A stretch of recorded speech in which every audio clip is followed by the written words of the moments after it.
أشهد أن لا إله إلا الله وحده لا شريك له وأشهد أن محمدا عبده ورسوله أما بعد فأعوذ بالله من الشيطان الرجيم بسم الله الرحمن الرحيم الحمد لله رب العالمين الرحمن الرحيم مالك يوم الدين إياك نعبد وإياك نستعين اهدنا الصراط المستقيم صراط الذين أنعمت عليهم غير المغضوب عليهم ولا الضالين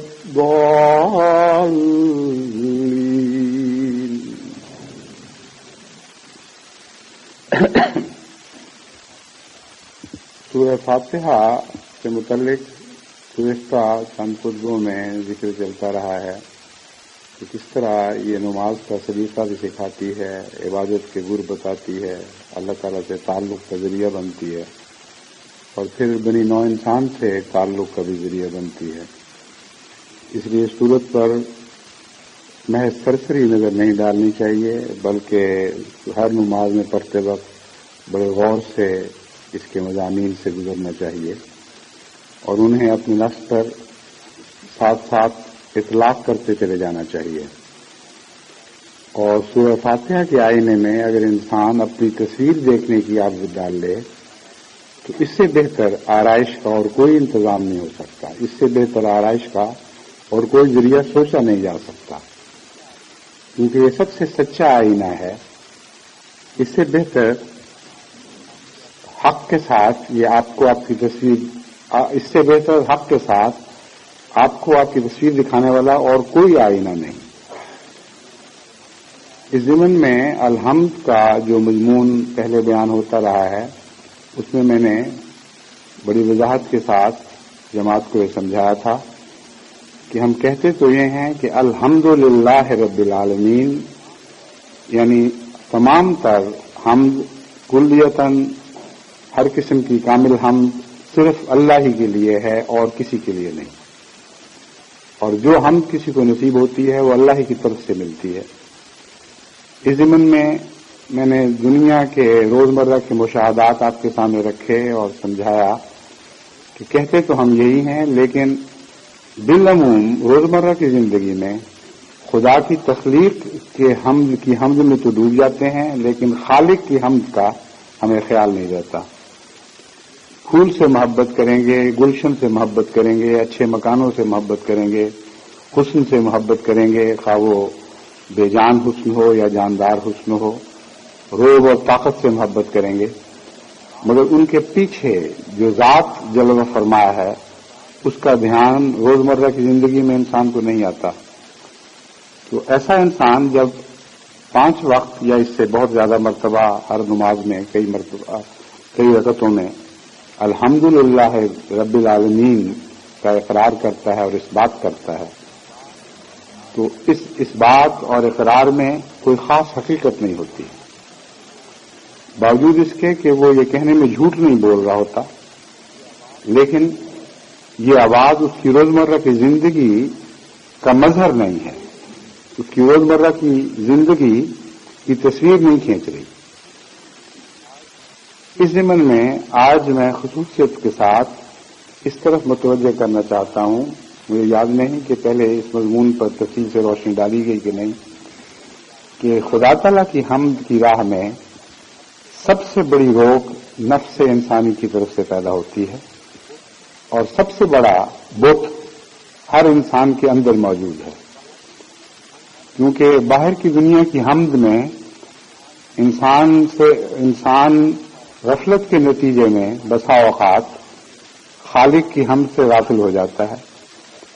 لیکن نفس کا بت ایسا ہے جو باقاعدہ شرک کے طور پر باقاعدہ شرک کے خیالات پیدا کرنے والا ہے، اور اس سے بڑا اور کوئی بت نہیں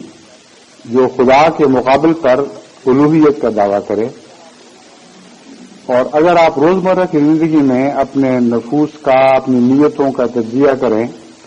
تو آپ یہ دیکھ کر حیران ہوں گے کہ مواحد ہوتے ہوئے بھی بسا اوقات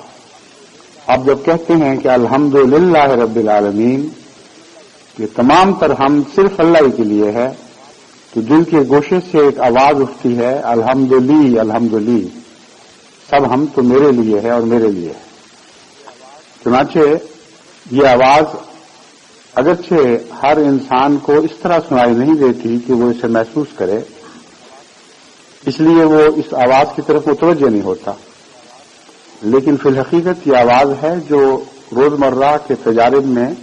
انسان اگر توجہ سے کوشش کرے تو سن سکتا ہے۔ مثلا ایک اچھی آواز والا گویا ہے، جب وہ مجمع کے سامنے بہت خوبصورت خوش الحانی کے ساتھ نظم پڑھتا، خوبصورت آواز میں خوش الحانی کے ساتھ نظم پڑھتا ہے، تو وہ داد جو اس کو ہر طرف سے ملتی ہے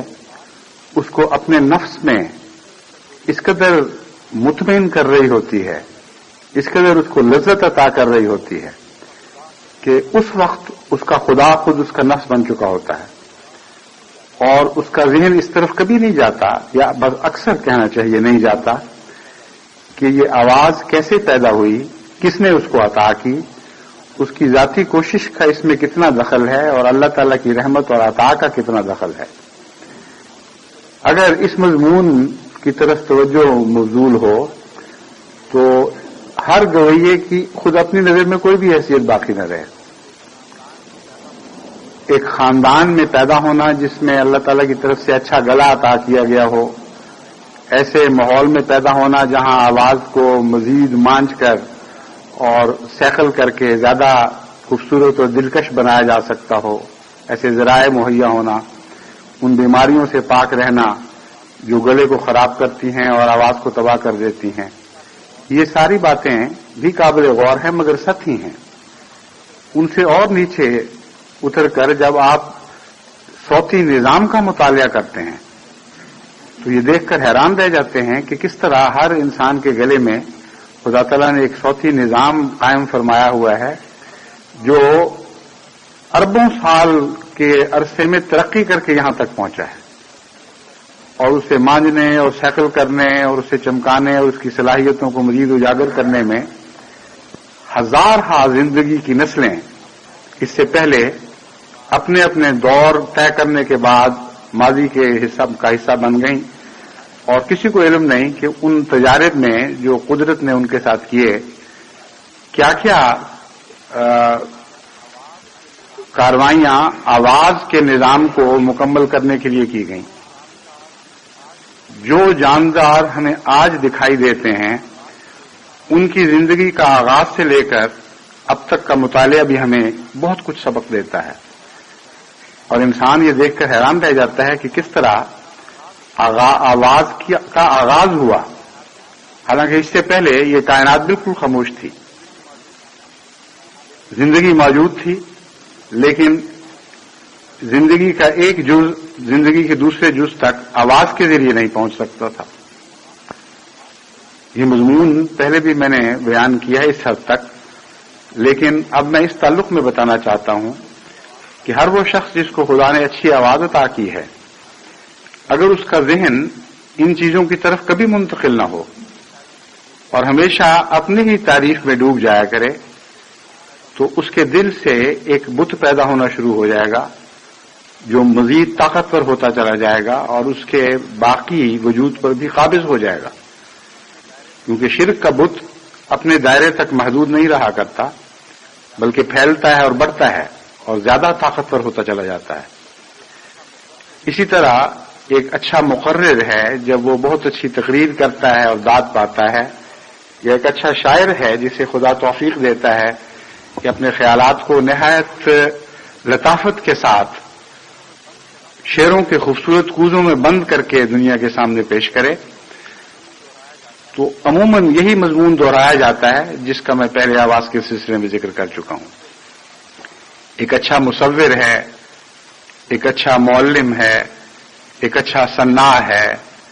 غرضی کہ انسان کے اندر خدا تعالیٰ نے جتنی صلاحیتیں پیدا فرمائی ہیں، خواہ وہ جسمانی ہوں، علمی، عقلی ہوں یا قلب سے تعلق رکھنے والی ہوں، ان سب پر یہی مضمون صادق آتا ہے کہ ہر انسان بالآخر اپنی مدح میں ڈوب جاتا ہے، اور ایسا شخص جب خدا کے حضور بار بار یہ اقرار کرتا ہے کہ الحمدللہ رب العالمین، تو اس کی روزمرہ کی زندگی کا اس اقرار سے کوئی تعلق نہیں ہوتا۔ بس جب نماز پڑھتے ہوئے آپ الحمدللہ رب العالمین کہتے ہیں تو اس آئینے میں اپنی صورت دیکھا کریں اور غور کیا کریں کہ آپ کے روزمرہ کی زندگی کے تجارب میں کتنی مرتبہ عملاً آپ نے واقعی حمد خدا ہی کے حضور پیش کر دی، جو حمد بنی نوع انسان نے آپ کے پہ حضور پیش کی، آپ نے اپنا نہیں سمجھا بلکہ کامل عاجزی اور انکسار کے ساتھ التحیات للہ والصلوات والطیبات کہتے ہوئے اس حمد کو خدائی کے حضور پیش کر دیا، کیونکہ سب تحفے اسی کے حضور پیش کرنے کے لائق ہیں، اور خود اس حمد سے خالی ہو گئے۔ اگر آپ ایسا کرنے کی صلاحیت اپنے اندر پیدا کر لیں تو آپ کا دل حمد سے خالی نہیں رہے گا، کیونکہ اللہ تعالیٰ اس حمد کو ہمیشہ بڑھا کر واپس کرتا ہے جو اس کے حضور پیش کی جاتی ہے، اور اس کے نتیجے میں انسان واقعی لائق حمد بننا شروع ہو جاتا ہے۔ پھر جو اس کی حمد کی جاتی ہے وہ خدا کی آواز کے ساتھ حمد کی جاتی ہے۔ خدا کی آواز دلوں میں حرکت پیدا کرتی ہے، خدا کی آواز ذہنوں پر قابض ہوتی ہے، اور بنی نوع انسان سے جو ایسے شخص کی حمد کے گیت اٹھتے ہیں وہ اسے محمود اور محمد بنا دیتے ہیں۔ اور حضرت اقدس محمد مصطفیٰ صلی اللہ علیہ وآلہ وسلم کے نام محمد رکھنے میں یہ ایک بہت بڑی حکمت تھی کہ آپ نے اپنی تمام حمد کلیتاً ساری زندگی ہمیشہ خدا کے حضور پیش کی، اور آپ ہمیشہ حمد سے خالی ہوتے چلے گئے، اور اس کے نتیجے میں اللہ تعالیٰ نے آپ کو محمد بنا دیا۔ بس احمد محمد میں تبدیل ہوتے ہیں اگر وہ خالص ہوں اور سچے ہوں اور مخلص ہوں، اور احمد کے طور پر خدا کی حمد کریں اور اپنے آپ اپنا بت بیچ میں حائل نہ ہونے دیں۔ اس نقطۂ نگاہ سے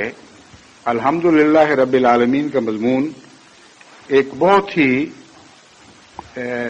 لمبا سلسلہ انسانی تربیت کا ہمارے سامنے پیش کرتا ہے، اور یہ سلسلہ ساری زندگی ختم نہیں ہو سکتا، کیونکہ یہ مضمون ایسا باریک ہے اور بعض پہلو اس کے انسانی نظر سے ایسے مخفی رہتے ہیں کہ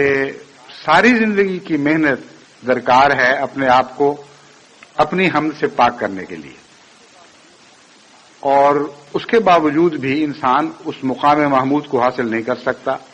جو خدا تعالیٰ کے خاص بندوں کو عطا ہوتا ہے۔ اس لیے دعا کے ساتھ مدد مانگتے ہوئے انسان کو یہ نفس کا جہاد ہمیشہ جاری رکھنا چاہیے۔ اکثر اوقات انسان جو اپنی حمد کا عادی ہو وہ فرح فخور بھی ہو جایا کرتا ہے، اس کو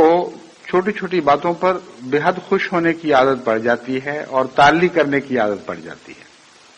چنانچہ قرآن کریم نے فرح کے مضمون کو حمد کے ساتھ، یعنی انسان کی جھوٹی حمد کے ساتھ باندھ کر پیش فرمایا ہے، اس کا میں آگے جا کے ذکر کروں گا۔ لیکن اس کے نظارے آپ نے بسا اوقات کھیلوں کے میدانوں میں بھی دیکھے ہوں گے کہ ایک کبڈی کا کھلاڑی ہے، وہ کسی اچھے مضبوط کھلاڑی کو، ایک جس کو پنجابی میں ہم دھول کہتے ہیں، اردو میں پتہ نہیں، دھول دھپا تو اردو میں بھی استعمال ہوتا ہے، دھول لگا کر گراتا ہے اور اس کی شکنجے سے نکل کر واپس بھاگتا ہے تو عجیب و غریب حرکتیں کر رہا ہوتا ہے. بعض دفعہ وہ دونوں انگلیاں ہاتھ اونچے کر کے کھڑی کر دیتا ہے، بعض دفعہ منہ سے آوازیں نکالتا ہے کہ میں نے کمال کر دیا ہے، بعض دفعہ وہ چھاتی پر ہاتھ مارتا ہے. اسی طرح فٹ بال کے میدان میں جب بھی کوئی شخص گول کرتا ہے تو آپ نے دیکھا ہوگا کہ کس طرح وہ عجیب و غریب حرکتیں کرتا اور اچھلتا کودتا اور فخر و مباحات کے اظہار کے لیے اپنے جسم کو مختلف شکلیں دیتا ہے. بعض آوازیں نکالتے ہیں، بعض خاموش اظہار کرتے ہیں. یہ جو مناظر ہیں یہ نمایاں طور پر آپ کی نظر کے سامنے رہتے ہیں اور ان سے معلوم ہوتا ہے کہ انسان کس حد تک حمد کا پیاسا ہے، اور یہ پیاس اس کو مجبور کر دیتی ہے کہ جہاں حمد کے چند قطرے ملیں ان کو نہ صرف پیے بلکہ فخر سے اظہار کرے کہ ہاں میرا دل آج میری پیاس بجھ گئی. یہ واقعات روزمرہ کی زندگی میں ہم سے ہو رہے ہوتے ہیں. جب ہم دوسروں کو دیکھتے ہیں تو دکھائی دیتے ہیں، جب اپنے اوپر نظر ڈالتے ہیں تو دکھائی نہیں دیتے.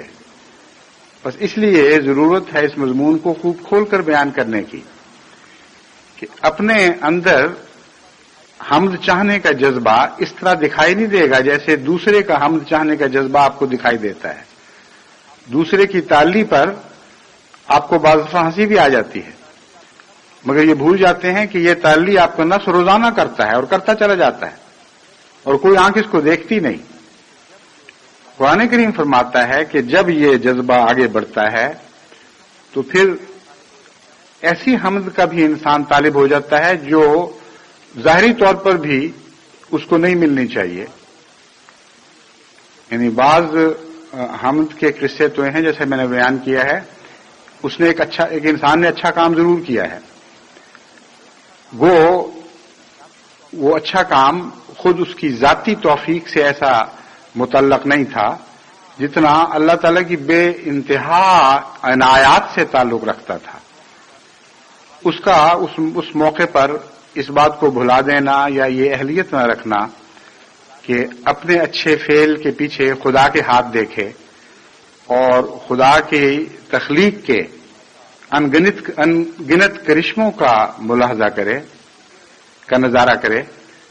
تو یہ چیز جو ہے یہ ایک حد تک سمجھنے کے لائق ہے اور سمجھانے کے لائق ہے. لیکن قرآن کریم فرماتا ہے کہ انسان صرف اسی بات پر نہیں راضی ہوتا، یہیں ٹھہر نہیں جاتا. فرمایا وَلَا تَحْسَبَنَّ الَّذِينَ يَفْرَحُونَ بِمَا أَتَوْا وَيُحِبُّونَ أَن يُحْمَدُوا بِمَا لَمْ يَفْعَلُوا فَلَا تَحْسَبَنَّهُم بِمَفَازَةٍ مِّنَ الْعَذَابِ وَلَهُمْ عَذَابٌ أَلِيمٌ. کہ تو ہرگز یہ گمان نہ کر کہ وہ لوگ جو چھوٹی چھوٹی باتوں پر اتراتے ہیں، جو کچھ گل وہ کھلاتے ہیں ان پر بڑا فخر محسوس کرتے ہیں. جو کوئی اچھا کام کیا یا کسی قسم کا بھی ایسا کام کیا جو کم سے کم اس کی نظر میں قابل تعریف ہو تو اس پر وہ چھوٹی چھوٹی باتوں پر اترانے لگ جاتے ہیں. وَيُحِبُّونَ أَن يُحْمَدُوا بِمَا لَمْ يَفْعَلُوا. اس کے ساتھ وہ اس بیماری میں بھی ضرور مبتلا ہوتے ہیں کہ جو وہ کام نہیں کرتے ان کے لیے بھی تعریف کے خواہاں ہو جاتے ہیں. اور جب یہ بیماری بڑھ کر اس مقام تک پہنچ جاتی ہے فَلَا تَحْسَبَنَّهُم بِمَفَازَةٍ مِّنَ الْعَذَابِ، پھر یقین رکھ کہ یہ لوگ عذاب سے محفوظ نہیں ہیں. وَلَهُمْ عَذَابٌ أَلِيمٌ، اور ان کو دردناک عذاب میں مبتلا کیا جائے گا. اس مضمون کا تعلق یقیناً آخرت سے ہے، لیکن یہ غلط ہے کہ اس دنیا سے نہیں، کیونکہ تعریف کی پیاس جب اس حد تک بڑھ جاتی ہے کہ انسان ان چیزوں پر بھی تعریف کی تمنا رکھنے لگ جاتا ہے، تعریف کروانے کے لیے اس کے دل میں پیاس لگ جاتی ہے جن چیزوں میں اس کا کوئی بھی حصہ نہیں ہوتا. یعنی کام کسی اور نے کیا اور تعریف اس نے اپنی کرنی شروع کروا دی. یہ بات بھی آپ روزمرہ کی زندگی میں ہر گھر میں مشاہدہ کر سکتے ہیں، ہر انتظام میں مشاہدہ کر سکتے ہیں، اور انسانی تعلقات میں اور قوموں کے تعلقات میں بھی آپ کو یہ بات دکھائی دے گی اگر آپ باریک نظر سے دیکھیں۔ اگر کسی نے کوئی اچھا کام کیا ہو اور بتایا نہ جائے گھر میں مثلا بچوں کے ساتھ گفتگو کرتے ہوئے کہ ہمیں علم ہے کہ کس نے اچھا کام کیا ہے، اور آپ اچانک پوچھیں کہ کس نے کیا ہے،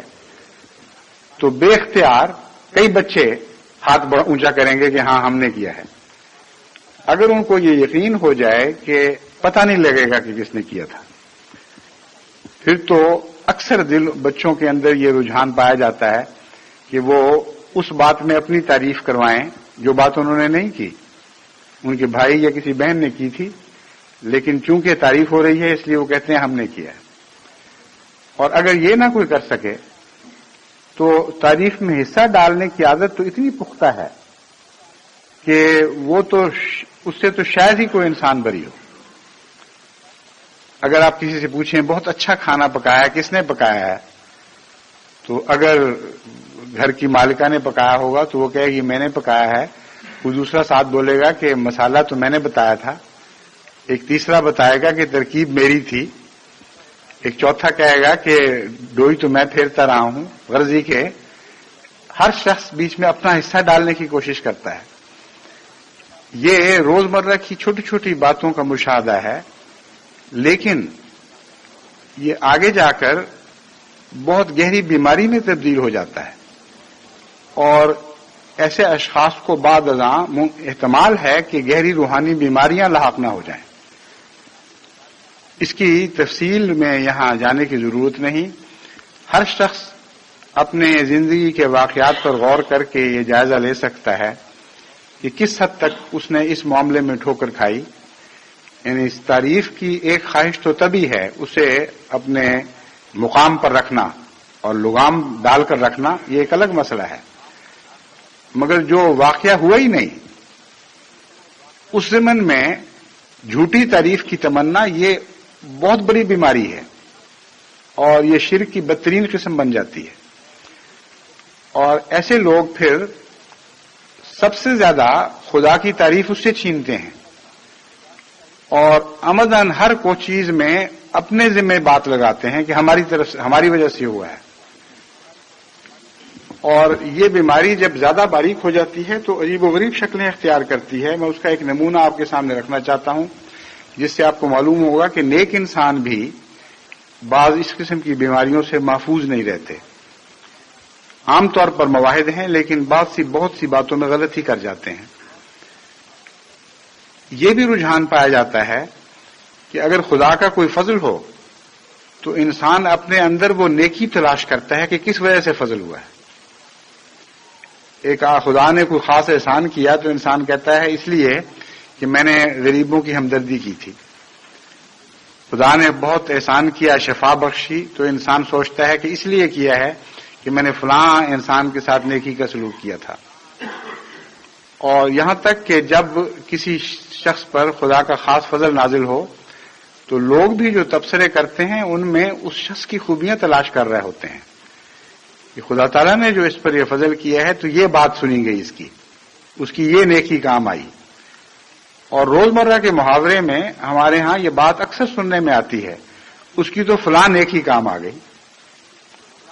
حالانکہ واقعہ یہ ہے کہ انسان کی نیکیاں کیا، ان کی حیثیت کیا، خدا تعالیٰ اگر انسان کی نیکیوں کے مقابل پر اس کی بدعمالیوں کا حساب کرے تو کسی کے پلے کوئی نیکی باقی نہ رہے۔ اپنی نیکی کی طرف خیال آ جاتا ہے اور بدیاں انسان بھول جاتا ہے، اور وہ خدا کے احسانات جو خالصتاً فضل کے نتیجے میں ہیں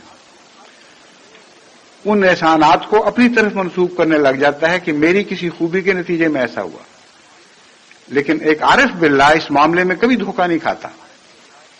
چنانچہ حضرت مسیح موعود علیہ الصلوۃ والسلام مناجات میں عرض کرتے ہیں کہ سب کچھ تیری عطا ہے، گھر سے تو کچھ نہ لائے۔ کیسا سادہ لیکن کتنا عظیم اور قوی اظہار ہے، کتنی گہری اور دائمی حکمت اس میں بیان فرما دی گئی ہے۔ سب کچھ تیری عطا ہے، گھر سے تو کچھ نہ لائے. بس الحمدللہ کہتے ہوئے جب تک یہ رجحان پیدا نہ ہو کہ سب کچھ تیری عطا ہے، گھر سے ہم کچھ نہیں لائے، اس وقت تک الحمد کا مضمون کامل نہیں ہو سکتا. اور اس وقت تک ایاک نعبد کی دعا میں طاقت پیدا نہیں ہو سکتی. بس جب آپ کلیتاً حمد سے اپنے آپ کو خالی کر لیتے ہیں، اللہ کے جتنے احسانات ہیں ان کو خدا کے احسانات کے طور پر گنتے ہیں اور ان کی حمد کے گیت گاتے ہیں، تو پھر جب کہتے ہیں ایاک نعبد و ایاک نستعین، تو دل پوری سچائی کے ساتھ یہ عرض کرتا ہے خدا کے حضور، یہ اقرار کرتے ہوئے عرض کرتا ہے کہ ہم نے تو اپنی حمد سمجھی کچھ نہیں، اس لیے ہم اپنی عبادت نہیں کرتے. ہم نے تو کسی غیر کی کوئی حمد سمجھی ہی نہیں، اس لیے ہم کسی غیر کی عبادت نہیں کرتے. اور تو جانتا ہے اور تو دیکھ رہا ہے کہ جب تمام تر حمد ہم تیرے حضور پیش کر بیٹھے تو اب سوائے تیری عبادت کے ہمارے پاس کچھ نہیں رہا. ایسی صورت میں عبد عابد بن جاتا ہے اور ایک عام انسان نہیں رہتا. یوں تو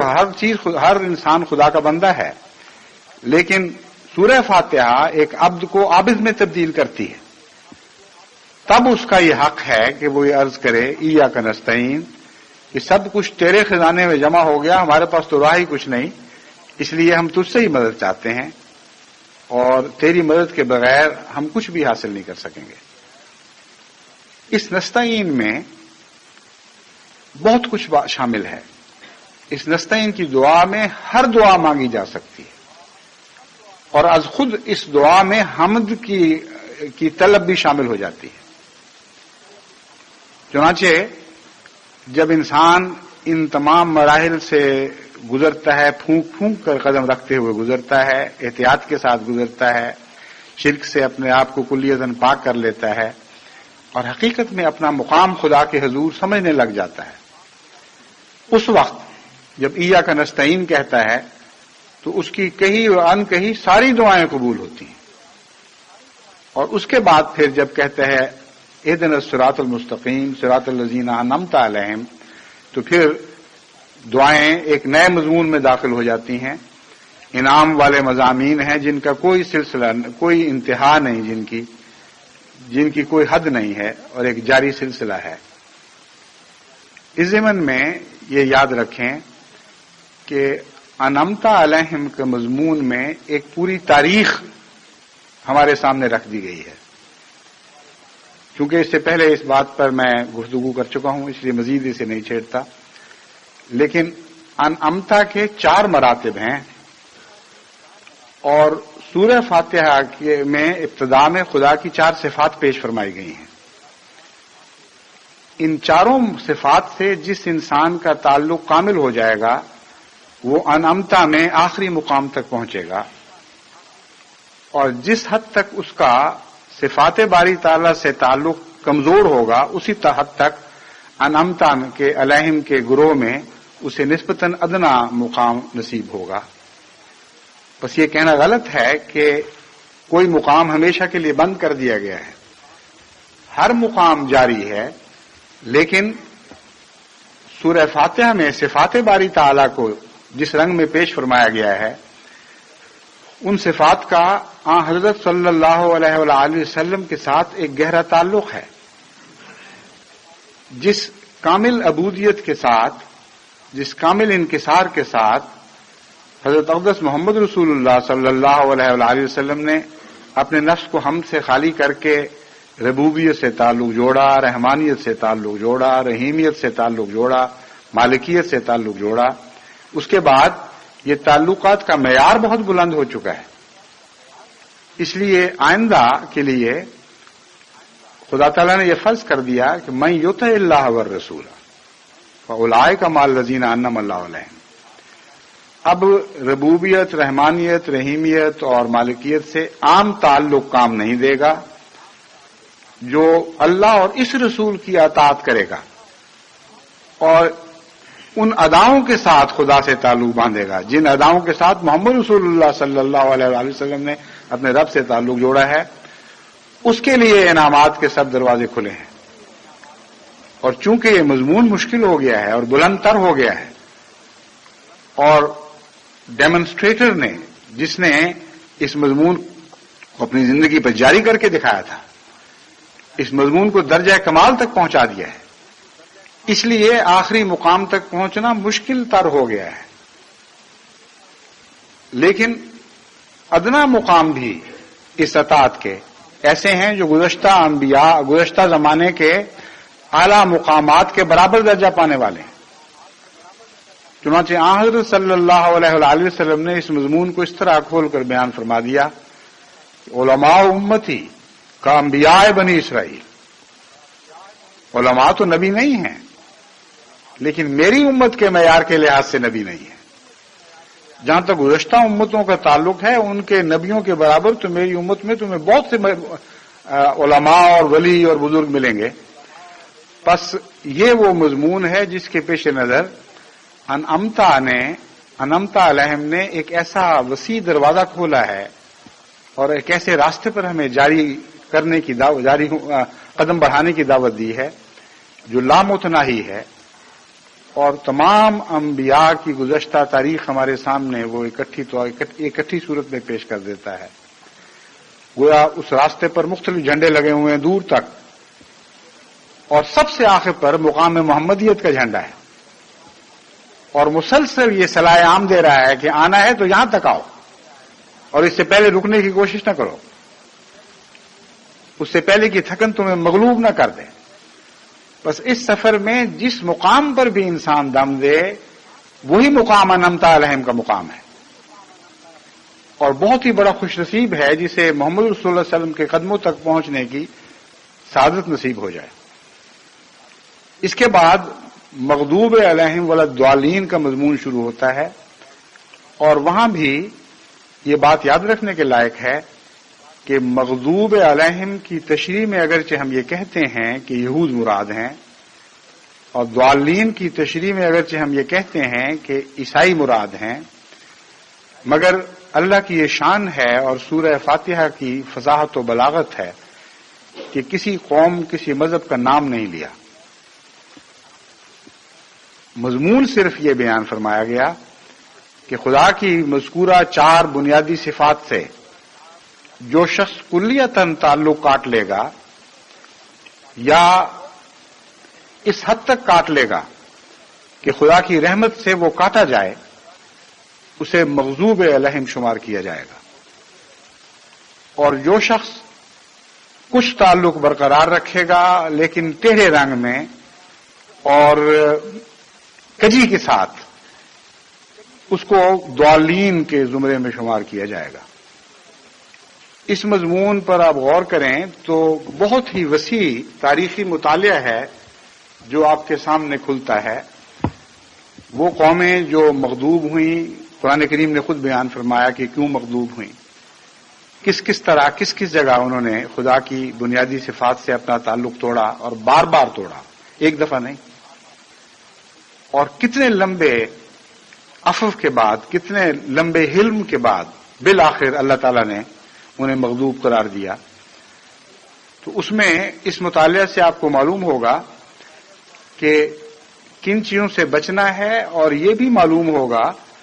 کہ چھوٹی چھوٹی باتوں پر مایوس ہونے کی ضرورت نہیں ہے. کوشش فرض ہے. اگر ایک ٹھوکر کھاتے ہیں تو تب بھی اگرچہ خطرے کا مقام ہے، لیکن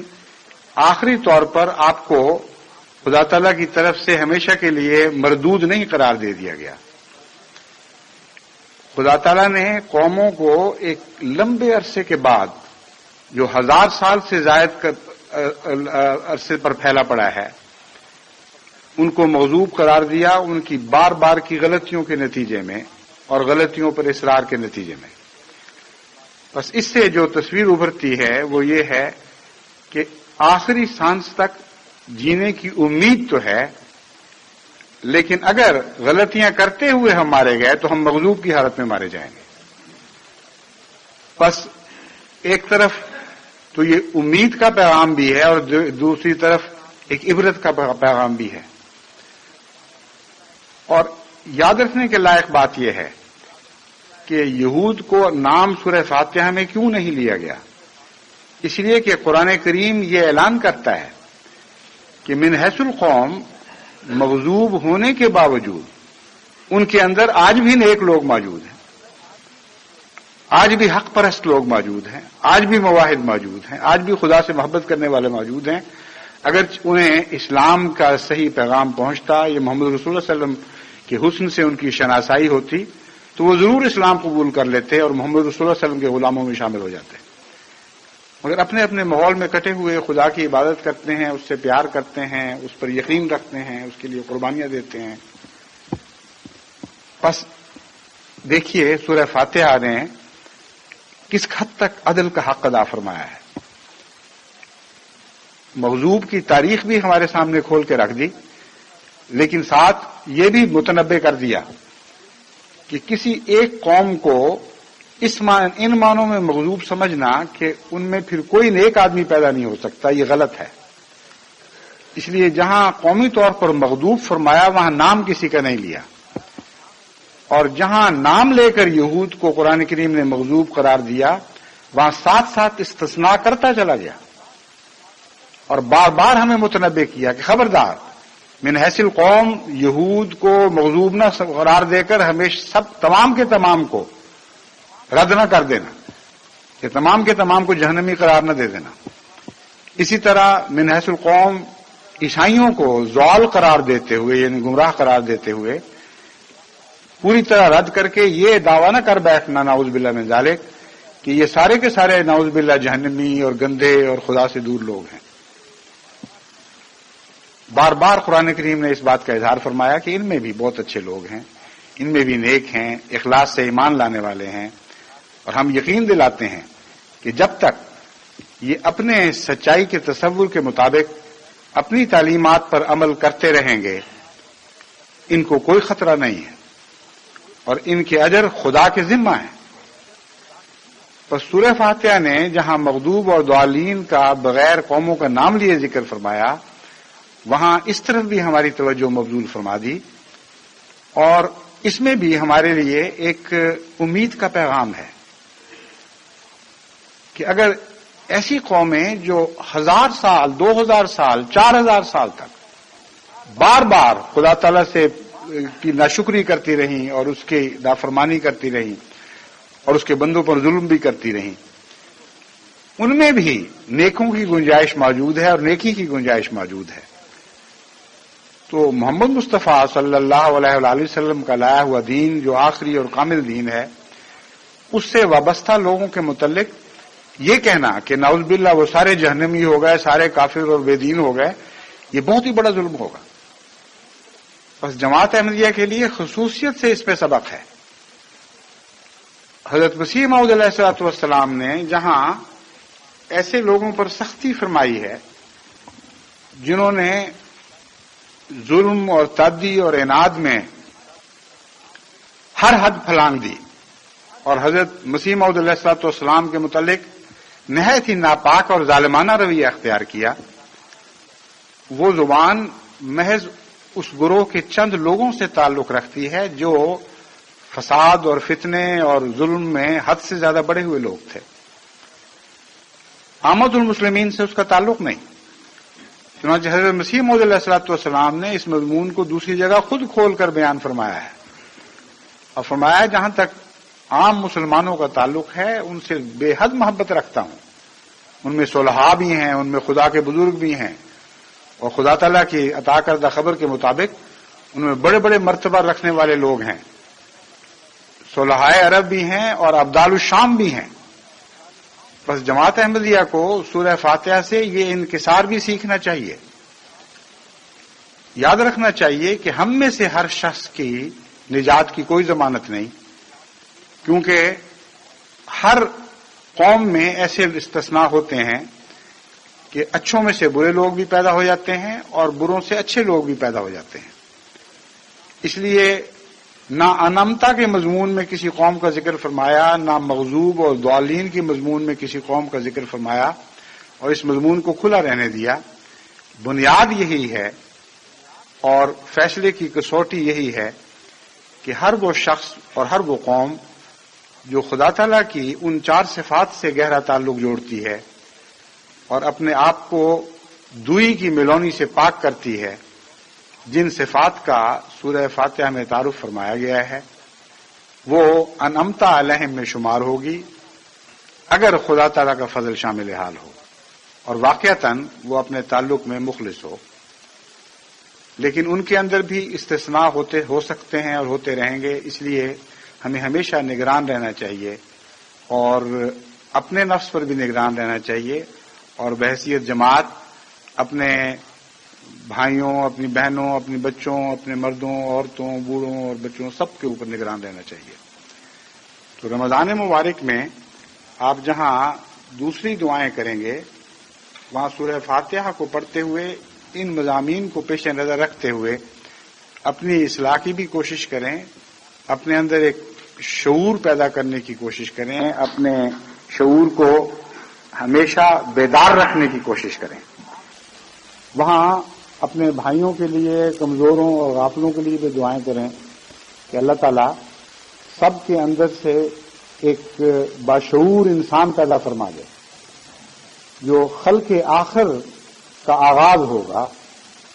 قرآن کریم نے جہاں خلق آخر کا ذکر فرمایا ہے، وہ خلق آخر انسان کے اندر سے پیدا ہوتی ہے، اور اس کا آغاز اسی طرح ہوتا ہے کہ ایک غافل انسان سے ایک باشعور انسان جنم لینے لگتا ہے۔ وہ رفتہ رفتہ آنکھیں کھولتا ہے، کروٹ بدلتا ہے، اپنے اندرونی ماحول کو دیکھنے لگ جاتا ہے، اس کے اندھیرے چھٹنے لگتے ہیں، آنکھیں ملتا ہے تو اور زیادہ روشنی دکھائی دیتی ہے۔ رفتہ رفتہ وہ اپنے نفس کا شعور ہے جو عرفان باللہ میں منتقل ہو جاتا ہے، اور انسان کے اندر سے ایک خلق آخر ظاہر ہوتی ہے۔ بس اس رمضان میں خصوصیت کے ساتھ بنی نوع انسان اپنے لیے یہ دعائیں کریں اور بنی نوع انسان کے لیے بھی یہ دعائیں کریں کہ وہ دعوے تو بہت کرتے ہیں، ان کو بھی خدا تعالیٰ کوئی شعور تو عطا کرے۔ میں نے پچھلے جو گلف سے متعلق خطبات تھے ان میں بڑے درد کے ساتھ بعض آنے والے خطرات کی نشاندہی کی تھی۔ ان میں ایک یہ تھا کہ مڈل ایسٹ سے، شرق اوسط سے امن ہمیشہ کے لیے اٹھتا ہوا دکھائی دے رہا ہے، اور جن خطرات کا اظہار کیا تھا وہ ابھی جیسے کہتے ہیں سیاہی گیلی ہی ہو ابھی تو بات ظاہر ہونے لگ جائے، سیاہی سوکھی بھی نہ ہو، ویسے ہی کیفیت ہوئی ہے۔ شام کے اوپر اسرائیل نے جنگ ختم ہوتے ہی یہ الزام لگانا شروع کر دیا کہ اب عراق سے خطرہ تو نہیں رہا مگر شام سے ہمیں خطرہ شروع ہو گیا ہے، اور وہی باتیں جو پہلے عراق کے متعلق کہی جاتی تھی اب شام کے متعلق کہی جانے لگی۔ پھر وہ خطرے جو کہے تھے کہ جو میں نے پیش کیے تھے، یہ تو نہیں کہ نعوذ باللہ من ذالک میں نے خود غیب کی خبریں بنائی تھیں، مگر ہر انسان حالات کا جائزہ لے کر اندازے لگاتا ہے۔ بس میں نے بھی جہاں تک ان قوموں کے مزاج کو سمجھا، کچھ اندازے لگائے، اور میرا اندازہ یہ تھا کہ عراق کو ٹکڑے ٹکڑے کیا جائے گا، اور بعض دوسری قوموں سے اندر کھاتے مخفی طور پر ہو سکتا ہے سمجھوتے ہو گئے ہوں کہ تم فلاں حصے پہ قبضہ کر لینا، تم فلاں حصے پہ قبضہ کر لینا۔ بس عراق میں جو بغاوت ہو رہی ہے یہ کہا جاتا ہے کہ اس کا دوسری قوموں سے کوئی تعلق نہیں، مگر جو لوگ بھی اس صدی کی تاریخ سے واقف ہیں وہ اچھی طرح جانتے ہیں کہ جہاں جہاں بغاوتیں ہوئی ہیں وہاں ضرور دوسری قوموں کا تعلق ہوتا ہے۔ آج کے زمانے میں طاقتور منظم فوجوں سے لڑنے کی عوام الناس میں طاقت ہی نہیں ہے۔ جب تک باہر سے امداد نہ ہو، جب تک باہر سے شہ نہ ملے، یہ ہو ہی نہیں سکتا کہ کسی ملک میں واقعتاً منظم بغاوت ہو جائے۔ چنانچہ افغانستان میں جو کچھ ہوا آپ جانتے ہیں، اگر امریکہ اپنا ہاتھ کھینچ لیتا مجاہدین کی مدد سے تو وہاں جو کچھ آپ نے دیکھا ہے وہ ممکن ہی نہیں تھا، ہو ہی نہیں سکتا تھا۔ اگر ویتنام میں روس ویتنامیوں کی امداد سے ہاتھ کھینچ لیتا تو امریکہ کو جو بالآخر عبرتناک شکست ہوئی وہ ممکن نہیں تھی۔ 11 سال غالباً 8.5 سال کا عرصہ ہے جو انہوں نے وہاں بہت ہی دردناک جنگ کی شکل میں جنگ کی حالت میں گزارا ہے، وہ جنگ چند مہینوں کے اندر ختم ہو سکتی تھی اگر امریکہ کے مقابل پر روس ان کا مددگار نہ ہو رہا ہوتا۔ تو اس لیے بیرونی خطرات پہلے بھی تھے، آج بھی ہیں اور کل بھی ہوں گے، لیکن پہلے دو سمتوں سے ہوتے تھے، اب ایک ہی سمت سے ہیں۔ اس لیے اس رمضان میں خاص طور پر یہ دعائیں کریں کہ اب جبکہ ایک ہی طاقت ہے جو دنیا پر غالب آ چکی ہے، اور وہ امریکہ اور اس کے ساتھیوں کی طاقت ہے، تو اللہ تعالیٰ اس عظیم طاقت کو، جیسی طاقت آج تک کبھی دنیا کی تاریخ میں پہلے نہیں ہوئی، کہ وہ ساری دنیا پر اس طرح غالب آ چکی ہو کہ مقابل کی ہر طاقت اس کے سامنے گھٹنے ٹیک چکی ہو، اس طاقت کو یہ توفیق نہ دے کہ خدا کے بندوں سے ظلم کا سلوک کرے۔ اس دعا کی بڑی شدید ضرورت ہے۔ دعا کی یہ ضرورت ہے کہ اللہ تعالیٰ امریکہ کو یہ ہوش دے، یہ عقل دے کہ وہ خدا بننے کی بجائے خدا کا نمائندہ بننے کی کوشش کرے، اور اگر واقعی امریکہ اس طاقت سے سچے دل کے ساتھ استفادہ کرنا چاہتا ہے اور دنیا میں امن پیدا کرنا چاہتا ہے، تو سوائے اس کے اور کوئی حل نہیں کہ امریکہ انصاف پر قائم ہو جائے، کیونکہ عدل کے بغیر دنیا میں کوئی امن قائم نہیں ہو سکتا، اور جو شخص عدل پر قائم ہو وہ خدا نہیں ہو سکتا، خدا کا نمائندہ ہو سکتا ہے، خدا نہیں ہو سکتا، کیونکہ یہ ایک گہرا راز ہے کہ عدل کے فقدان سے شرک پیدا ہوتا ہے۔ خدا کے عادل بندے مشرک نہیں ہو سکتے، اس لیے خدا کے عادل بندے خدائی کے دعوے بھی نہیں کر سکتے۔ بس امریکہ کے لیے یہ دعا کرنی چاہیے کہ تاریخ میں کبھی کسی قوم کو ایسا موقع نصیب نہیں ہوا جیسا کہ امریکہ کو نصیب ہوا ہے کہ تمام دنیا کو اپنی طاقت کے زور سے عدل سے بھر دے اور عدل کے نتیجے میں دنیا کو انصاف عطا کرے، اور یہ خدا اس کو توفیق نہ دے کہ اس کے برعکس خود خدائی کا دعوے دار بن جائے اور زور اور طاقت کے ساتھ اور جنبے داریوں کے نتیجے میں اور سیاسی چال بازیوں کے نتیجے میں دنیا سے اپنی طاقت کا لوہا منوانے کی کوشش کرے۔ اگر امریکہ نے ایسا کیا تو جیسا کہ میں پہلے بیان کر چکا ہوں، اللہ تعالیٰ کی قوموں کو کچھ مہلت تو دیتا ہے لیکن لمبی مہلت نہیں دیا کرتا، اور تو خدا کی تقدیر ان کو پکڑا کرتی ہے۔ اس کے مقابل پر تیسری دنیا کی قوموں کے لیے بہت بڑے ہولناک دن آنے والے ہیں، وہ نہتے ہو چکے ہیں، ان کے سروں کی چھت اڑ گئی، کوئی ان کا دنیا کا سہارا نہیں رہا۔ اس لیے ان کے لیے دعا کریں کہ وہ نیلی چھت والے سے تعلق پیدا کریں، اس خدا سے تعلق پیدا کریں جس کی چھت ساری کائنات پر محیط ہے، اور اس کے نتیجے میں اللہ تعالیٰ انہیں ابتلاؤں سے بچائے گا، اور یہ بھی ممکن نہیں جب تک وہ خود عدل پر قائم نہ ہو، کیونکہ غیر عادل کا خدا سے کوئی تعلق نہیں ہوا کرتا۔ یہ خیال غلط ہے کہ صرف امیر اور طاقتور ظالم ہوا کرتا ہے، یہ راز سمجھنے والا راز ہے، اور اس کو خوب اچھی طرح ذہن نشین کر لینا چاہیے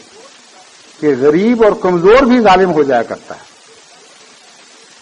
صرف فرق یہ ہے کہ اسے اپنے ظلم کی توفیق نہیں ملتی یا کم ملتی ہے۔ بس ظالم ہونا یا نہ ظالم ہونا انسان کے اندرونی رجحانات سے تعلق رکھنے والی باتیں ہیں۔ میں نے تو جہاں تک نظر ڈالی ہے، تیسری دنیا میں بھی اکثر ممالک ایسے ہیں جب بھی انہیں توفیق ملی ہے انہوں نے ظلم سے کام لیا ہے۔ وہی صدام حسین جن کے عراق پر یک طرفہ ظالمانہ بمباری کے نتیجے میں تمام مسلمانوں کے دل خون ہو رہے تھے اور سخت اذیت میں مبتلا تھے، اب اندرونی طور پر ان کو چھٹی ملی ہے کہ جبر کے ساتھ بغاوتوں کو ناکام کر دیں اور ملیمیٹ کر دیں، تو اس جبر سے آگے بڑھ رہے ہیں جس جبر کی انسان کو خدا تعالیٰ کا خوف اجازت دیتا ہے۔ ایک جبر کے مقابل پر جبر ہے جس کی قرآن کریم نے اجازت دی ہے، اور خدا کے خوف کی راہ میں یہ بات مانے نہیں ہے، لیکن ولا تعتدوا کس شرط کے ساتھ، ہرگز تمہیں مقابل پر زیادتی نہیں کرنی۔ انتقام اس رنگ میں نہیں لینا کہ جتنا تم پر ظلم ہو رہا ہے اس سے زیادہ ظلم کرو یا انسانی قدروں کو پامال کرتے ہوئے ظلم شروع کر دو. بس کردوں کے مقابل پر یہ ظلم ہو رہا ہو یا شیعوں کے مقابل پر ظلم ہو رہا ہو، جو بھی شکل ہے، ہر قوم کا یہ بنیادی حق ہے کہ وہ باغیوں کا سر کچلے، لیکن یہ حق نہیں کہ ان کو آگ کا عذاب دے کے مارے، جیسا کہ امریکہ نے نیپام بم کے ذریعے عراقی فوجیوں پر ظلم کیے تھے، یا گیس سے مارے یا تیزاب برسا کے مارے. اگر یہ باتیں سچی ہیں جو بیان کی جا رہی ہیں تو پتہ یہ لگا کہ پھر ادھر بھی ظلم تھا اور ادھر بھی ظلم ہے. پھر ہماری یہ دعا جس کی میں نے تلقین کی تھی کہ اللہ حق کو فتح دے، یہ کس کھاتے میں جائے گی؟ حق تو پھر صرف اتنا سا باقی رہ گیا تھا کہ کویت پر ان کا حملہ ناجائز تھا اور ان کو کویت خالی کر دینا چاہیے تھا. تو کویت کے انخلا کی حد تک تو ہماری دعا حق والی قبول ہو گئی. اس کے بعد اگر حق ایک طرف ہو ہی نہ، دونوں طرف ہی ظلم شامل ہو جائے تو یہ دعا کسی کے کھاتے میں بھی نہیں جا سکتی، کسی کے حق میں بھی نہیں مقبول ہو سکتی. بس یہ دعا کریں کہ اللہ تعالیٰ لوگوں کو حق نصیب کرے. اس وقت تو یہ زمانہ آ گیا ہے کہ انسان کنگال ہوا بیٹھا ہے، اخلاق سے عاری ہو گیا ہے، حق سے عاری ہو گیا ہے. غریب قومیں اگر دوسری ہمسایہ قوموں پر ظلم نہیں کرتی تو اپنے غریب باشندوں پر، اپنے ملک کے باشندوں پر ظلم کرتی ہیں. ہر طاقتور کمزور پر ظلم کر رہا ہے. ایسی افراتفری کے زمانے میں جبکہ طاقت کو گویا کہ یہ اختیار ہے کہ ہر قسم کے ظلم و ستم بجا لائے اور کوئی اس کو روکنے والا نہ ہو، ایسی دور میں قوموں کے تعلقات اسی ظلم کے رشتے پر ہی قائم ہوتے ہیں. تو آج امریکہ کو جہاں خدا نے یہ توفیق بخشی ہے کہ اب اس کا مقابل پر اس کا کوئی رقیب نہیں رہا. پہلے اگر مجبوریاں بھی تھیں تو اب مجبوریاں نہیں رہیں.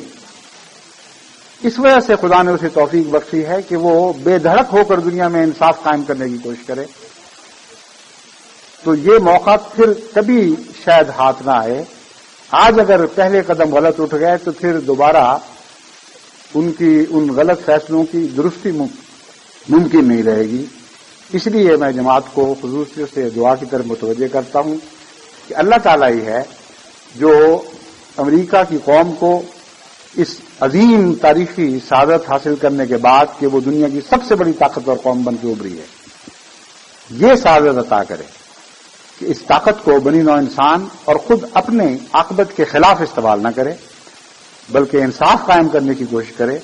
اللہ تعالیٰ اس کے نتیجے میں اس طاقت کو لمبا کر دے گا اور سینکڑوں سال تک دنیا کو امن نصیب رہے گا.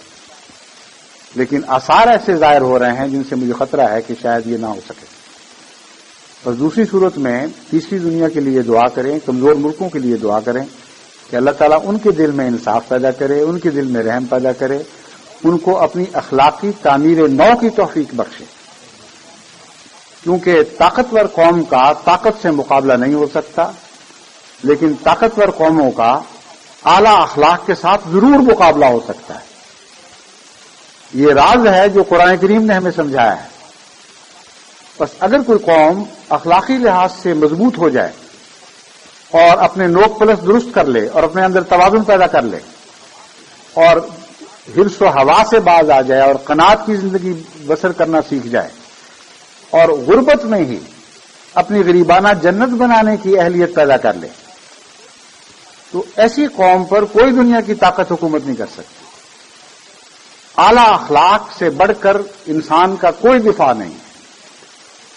بس دنیا کے تیسری دنیا کے ملکوں کو میں بار بار یہ نصیحت کرتا ہوں کہ اپنی اندرونی اصلاح کریں، اپنے اخلاق درست کریں، اپنے اندرونی تعلقات کو درست کریں، انکسار پیدا کریں، اور فی الحال غیر قوموں پر انحصار کو اگر فوری طور پر ترک نہیں کر سکتے تو کم سے کم یہ منصوبہ بنائیں کہ جتنی جلد ہو سکے گی آپ غیر قوموں پر انحصار سے توبہ کریں گے اور خودداری کی زندگی بسر کریں گے، خواہ غریبانہ ہو. اگر یہ نصیحت تیسری دنیا نے مان لی اور جماعت نے دعائیں کی اور وہ مقبول ہوئیں، اور آہستہ آہستہ اگر سب نے نہیں تو آہستہ آہستہ بعض ملکوں نے ان پر عمل کرنا شروع کر دیا،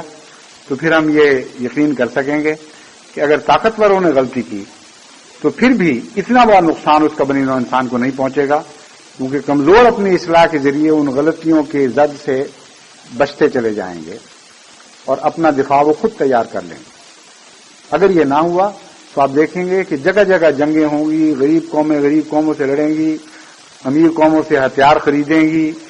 اور اپنے غرباء کا خون چوس کر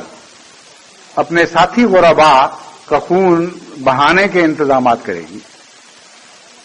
یہ خلاصہ ہے اس دنیا کا، بڑا مکروہ خلاصہ ہے، لیکن امر واقعہ یہ ہے کہ جب اخلاق سے عاری ہو کر سیاست پر نظر کی جاتی ہے تو اس کے سوا اور کوئی خلاصہ نہیں نکل سکتا۔ بس اپنے اس رمضان میں خاص طور پر دعائیں کریں کہ اللہ تعالیٰ بڑی نوع انسان کو عقل اور تقوی اور انصاف عطا کرے، اور جماعت احمدیہ کو یہ توفیق بخشے کہ انتہائی کمزور ہونے کے باوجود اپنی دعاؤں کے ذریعے اس دور میں سب سے زیادہ اہم تاریخی کردار ادا کرے۔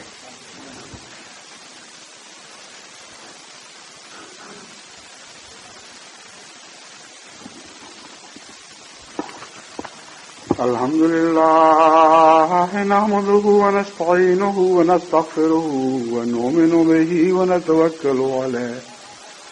ونعوذ بالله من شرور أنفسنا ومن سيئات أعمالنا من يهده الله فلا مضل له ومن يضلله فلا هادي له ونشهد أن لا إله إلا الله وحده لا شريك له ونشهد أن محمدا عبده ورسوله عباد الله رحمكم الله إن الله يأمر بالعدل والإحسان وإيتاء ذي القربى وينهى عن الفحشاء والمنكر والبغي يعظكم لعلكم تذكرون اذكروا الله يذكركم وادعوه يستجب لكم ولذكر الله أكبر